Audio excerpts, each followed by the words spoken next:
ಇನ್ನು ರಾಜ್ಯ ಸರ್ಕಾರದ ವಿರುದ್ಧ ಗುತ್ತಿಗೆದಾರರ ಸಮರ ನೋಡಿ, ಹಿಂದೂ ಕೂಡ ಇವರು ಸಮರ ಮಾಡಿದ್ರು, ಈಗಲೂ ಕೂಡ ಅದರ ಮುಂದುವರೆದ ಭಾಗ ಇದು. ಹಿಂಗೆ ಮಾಡ್ತಾ ಇರಿ. ಮಾರ್ಚ್ 6ನೇ ತಾರೀಕು ನಾವು ಪ್ರತಿಭಟನೆ ಮಾಡ್ತೀವಿ ಅಂತ ಕೂಡ ಹೇಳಿದ್ದಾರೆ. 2 ವರ್ಷದಲ್ಲಿ ಕಾನೂನುಬದ್ಧವಾಗಿ 6 ತಿಂಗಳು ಲೇಟ್ ಆಗಿರುತ್ತಲ್ಲ, ಯಾವತ್ತು ವರ್ಕ್ ಆರ್ಡರ್ ಕೊಡ್ತಾರೋ ಅಲ್ಲಿಂದನೇ ನಮಗೆ ಟೈಮ್ ಫಿಕ್ಸ್ ಮಾಡ್ತಾರೆ. ನಮ್ ಟೈಮ್ ಬಾಂಡ್ ಪ್ರಾಜೆಕ್ಟ್ಸ್ ನಮ್ದು 15 ತಿಂಗಳ ಮುಗಿಸ್ಬೇಕು, 2 ವರ್ಷದಲ್ಲಿ ಮುಗಿಸ್ಬೇಕು ಅಂತ. ಅದು ಭೂಮಿ ಪೂಜೆ ಮಾಡೋದೇ 6 ತಿಂಗಳು ಆಗ್ಬಿಡುತ್ತೆ. ಇನ್ನು 15 ತಿಂಗಳು ಉಳಿತದೆ. ಇನ್ನು 1.5 ವರ್ಷದಲ್ಲಿ ಏನ್ ಮಾಡ್ಲಿಕ್ಕೆ ಸಾಧ್ಯ? ಅಷ್ಟರೊಳಗೆ ಸೈಟ್ ಕಂಡೀಷನ್ಗಳು, ಟ್ರಾಫಿಕ್ ನೋಡಿ ಸ್ನೇಹಿತರೆ, ಕಾಂಟ್ರಾಕ್ಟರ್ ಕೆಲಸ ಬಹಳ ಕಷ್ಟ ಇದೆ. ಇಲ್ಲೂ ಅಷ್ಟೇ ನಾರ್ತ್ ಕರ್ನಾಟಕದಲ್ಲಿ ಸ್ಮಾರ್ಟ್ ಸಿಟಿಗಳಲ್ಲಿ ಕೆಲಸ ಮಾಡ್ತಿರಲ್ಲ, ನಾವೆಲ್ಲರೂ ಶಕ್ತವಾಗಿದ್ದೀವಿ. ನಾವು ಕರೆಕ್ಟ್ ಮಾಡ್ತೀವಿ, ಕ್ವಾಲಿಟಿ ಕೆಲಸ ಮಾಡ್ತೀವಿ, ಟೈಮ್ ಮಾಡ್ತೀವಿ. ಸೈಟ್ ಕಂಡೀಷನ್ ಅಲ್ಲಿ ವ್ಯತ್ಯಾಸ ಆದಂತ ಇದು ಅದರ ವರ್ಸ್ಲಿ PRL ಅಂತ ಹೇಳಿ ಮಾಡ್ಬೇಕು ಸರ್ಕಾರ. ಮಂತ್ರಿಗಳು ಶಾಸಕರು ಯಾರು? ನಗರಾಭಿವೃದ್ಧಿ ಇಲಾಖೆ. ನಗರಾಭಿವೃದ್ಧಿ ಇಲಾಖೆ ಯಾವುದು? Very simple. ಯಾಕೆ ಗೊತ್ತಾ? ಅವರು ಯಾರ ಕೈಗೂ ಸಿಗಲ್ಲ, ಯಾವ ಮೀಟಿಂಗು ಮಾಡಲ್ಲ, ಎಲ್ಲ ಮಧ್ಯವರ್ತಿಗಳ ಮುಖಾಂತರ ಆಡಳಿತ. ನಾವು ನೋಡ್ತಾ ಇದ್ವಿ ಏನು ಮಾತಾಡ್ತಾ ಇದ್ರು ಅಂತ. ಇನ್ನು ರಾಜ್ಯ ಸರ್ಕಾರದ ವಿರುದ್ಧ ಕಮಿಷನ್ ಬಾಂಬ್ ಕೂಡ ಹಾಕಲಾಗಿದೆ.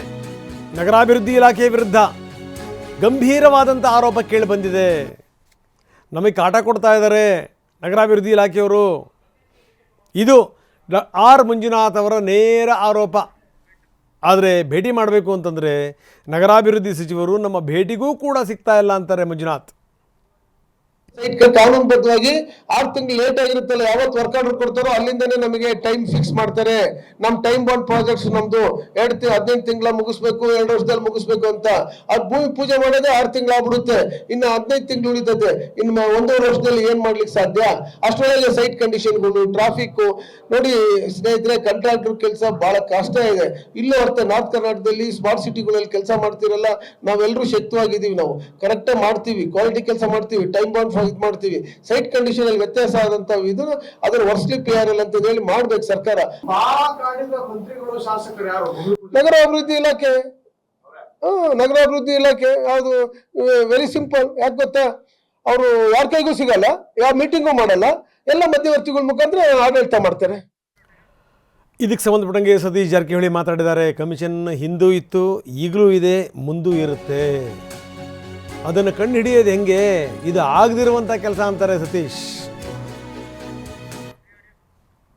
ಹಿಂದೂ ಇದೆ, ಇವತ್ತು ಇರ್ತೈತೆ, ನಾಳೆ ಇರ್ತೈತೆ. ಅದರಲ್ಲಿ ಏನು ಯಾರು ಮಾಡ್ಲಿಕ್ಕಾಗಲ್ಲ. ಯಾವ ಹಂತಲ್ಲಿದೆ, ಎಲ್ಲಿದೆ ಅಂತ ಕಂಡು ಹಿಡಿಲಿಕ್ಕೆ ಆಗೋಲ್ರಲ್ಲ. ಎಲ್ಲಿ ಅಂತ ಕಂಡು ಹಿಡಿಯೋರು ನಾವು?